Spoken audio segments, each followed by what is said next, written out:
Assalamualaikum warahmatullahi wabarakatuh. Perkenalkan, saya Satya dari jurusan Teknologi Pendidikan Universitas Negeri Makassar.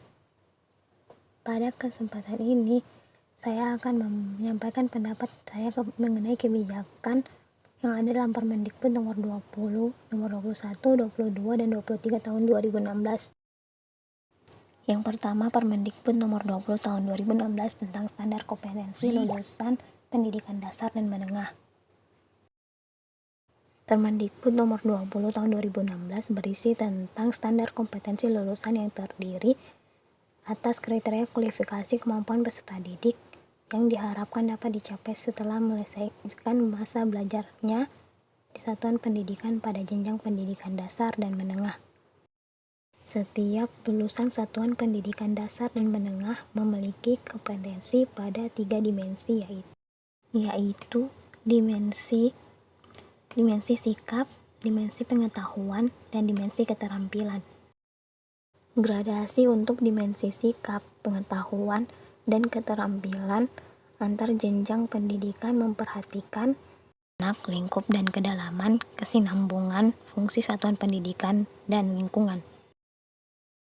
Standar kompetensi lulusan digunakan sebagai acuan utama untuk perkembangan standar isi, standar proses, standar penilaian pendidikan, standar pendidik dan tenaga kependidikan, standar sarana dan prasarana, standar pengelolaan, dan standar pembiayaan.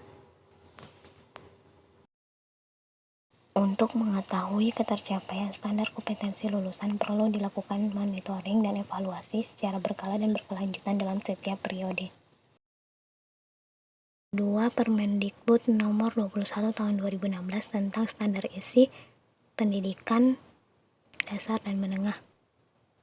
Standar isi merupakan kriteria mengenai ruang lingkup materi dan tingkat kompetensi peserta didik untuk mencapai kompetensi lulusan pada jenjang dan jenis pendidikan tertentu.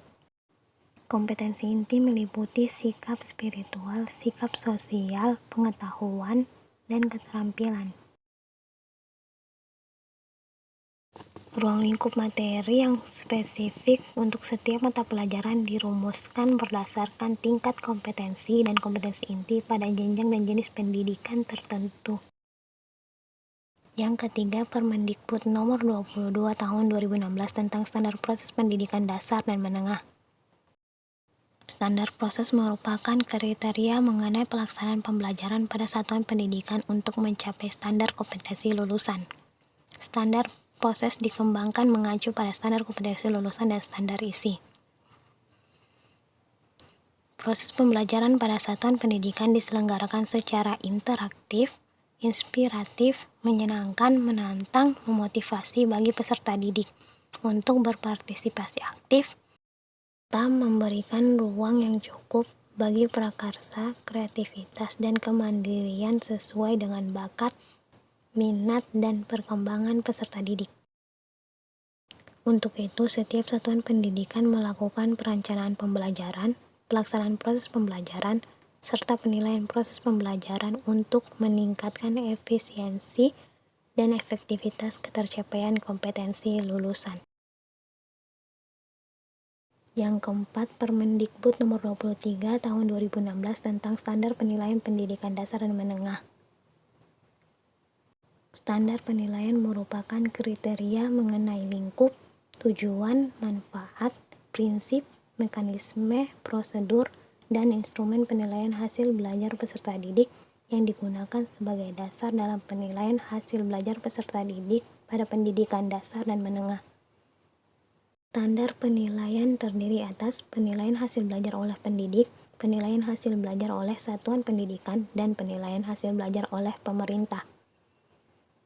Pun aspek penilaian hasil belajar peserta didik yaitu aspek sikap, pengetahuan, dan keterampilan. Prinsip penilaian hasil belajar peserta didik terdiri dari sahih, objektif, adil, terbuka, terpadu, sistematis, beracuan kriteria, dan akuntabel.